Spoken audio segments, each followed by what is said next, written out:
رمضان المبارک میں پیش آمدہ مسائل اور ان کے جوابات کے سلسلہ میں آج دو تین اہم مسئلے آپ حضرات کی خدمت میں عرض کرنے ہیں۔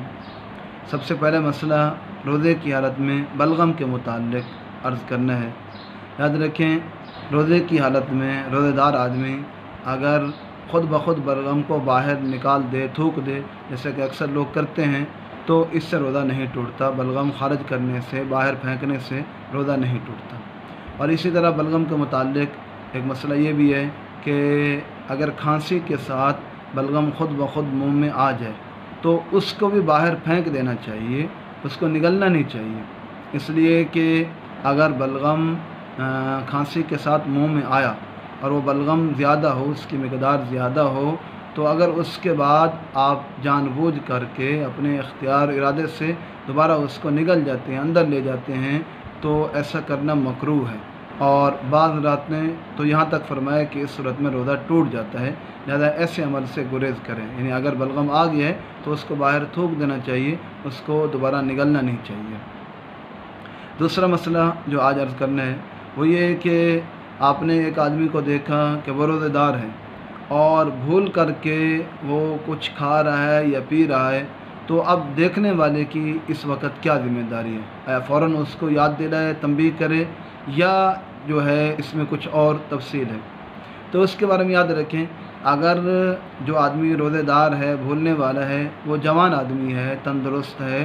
اور صحت مند ہے، تو اس کے بارے میں تو حکم یہی ہے کہ جو دیکھنے والا ہے اس کو فوراً تنبیہ کرے، اس کو متوجہ کرے اور یاد دلائے کہ آپ روزے دار ہیں اور کھانا پینا جو ہے آپ فوراً بند کریں، آپ بھول گئے تھے۔ لیکن اگر جو بھولنے والا ہے، روزے دار ہے، وہ کمزور ہے، بوڑھا ہے اور جو ہے مریض ہے،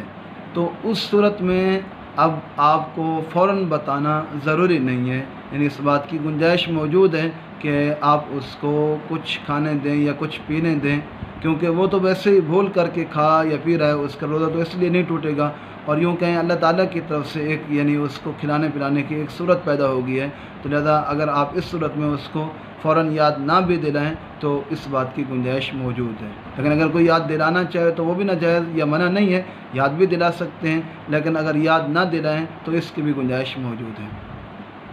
تیسرا مسئلہ جو آج عرض کرنا ہے وہ یہ ہے کہ روزے کی حالت میں اگر آدمی کا پیشاب بند ہو جائے، جیسے کہ اکثر مریضوں کے ساتھ اور بزرگوں کے ساتھ ہوتا ہے، اور ان کے پیشاب کو باہر نکالنے کے لیے ڈاکٹر حضرات جو ہے وہ ایک نلکی ڈالتے ہیں مثانے میں اور اس کے ذریعے جو ہے پیشاب خارج کرتے ہیں، تو اس کا کیا حکم ہے؟ آیا روزے کی حالت میں یہ نلکی ڈالنا اور اس طرح پیشاب خارج کرنا درست ہے اور اس سے روزہ ٹوٹتا ہے یا نہیں ٹوٹتا؟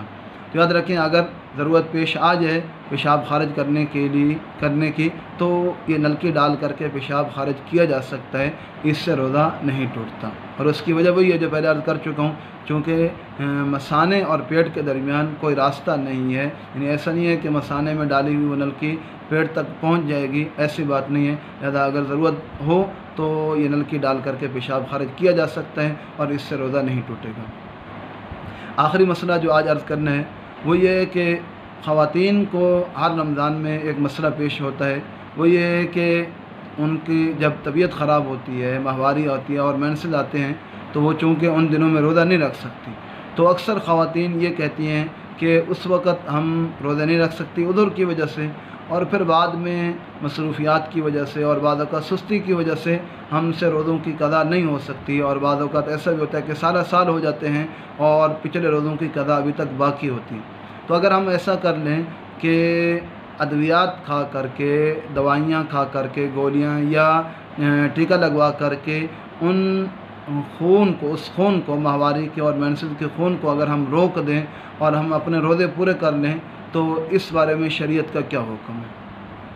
تو یاد رکھیں، اگر کوئی عورت ایسا کر لیتی ہے کہ کوئی ایسی دوائی کھا لیتی ہے یا کوئی دوائی استعمال کرتی ہے، انجیکشن وغیرہ، جس کے ذریعے اس کی طبیعت خراب ہی نہیں ہوتی، اس کو خون آتا ہی نہیں اور ماہواری آ ہی نہیں پاتی، مینسز نہیں آتے اور وہ پاک رہتی ہے، تو اس صورت میں اگر وہ روزہ رکھنا چاہے تو وہ روزہ رکھ سکتی ہے، اور وہ چونکہ پاک ہوگی اس لیے اس پہ روزہ واجب ہوگا۔ تو لہذا یعنی ایسا عمل کرنا جو ہے جائز ہے، ناجائز یا حرام نہیں ہے۔ البتہ علماء فرماتے ہیں کہ بہتر طریقہ یہ نہیں ہے، کیونکہ یہ ایک فطری چیز ہے اور یہ شروع سے ہی چلی آ رہی ہے، اور حضور کے دور میں اور صحابہ کے دور میں بھی بعض ایسی دوائیاں موجود تھی جس کو کھا کر کے حیض کو روکا جا سکتا تھا، لیکن اس دور میں کسی طرح بھی یہ ثابت نہیں ہے کہ خواتین نے یہ عمل کیا ہو، تو اس لیے نہ کرنا بہتر ہے۔ اور دوسری وجہ یہ بھی ہے کہ اس سے بعض اوقات عورت کے جو ماہواری کی ترتیب ہے اس میں بھی